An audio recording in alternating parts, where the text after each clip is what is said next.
My name is Kitty Benford. I was born in 1995 to Michael Benford and Alison Annis. For the first 10 years, life was relatively normal. When I was about 14, we found out that there was something wrong with my Uncle Kenny. I don't really ever recall remembering or knowing what was wrong.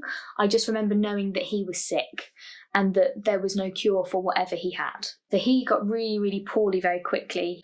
They'd eventually got through to the prion clinic in London, who had confirmed that it was a prion disease, which then meant that we knew it was hereditary. And my Uncle Philip started to display similar symptoms and wasn't able to walk and was slurring his words.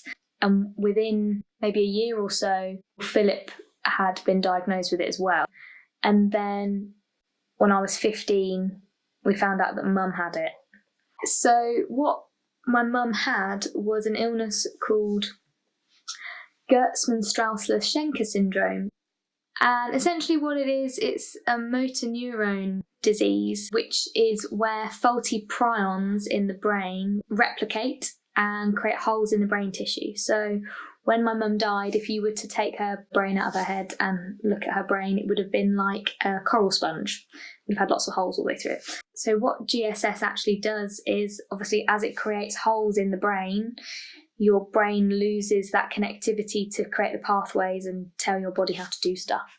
So the first things that tend to go are your motor skills. About a year after Mum was diagnosed, she was kind of using a walker all the time. You ultimately end up in a wheelchair. She lost the function to be able to talk. GSS can sometimes also lead to dementia. And then as you get right towards the end, even the ability to be able to swallow food stops because your brain doesn't know how to do it anymore.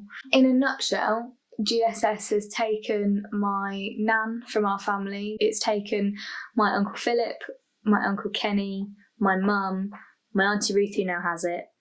And of those 4 brothers and sisters that have had it, they've got 10 kids. And some of them have got kids. And because it's hereditary, there is 1 in 2 chance that they're going to have it too. So potentially in the next 30 years, I could be looking at burying another 10 members of my family easily.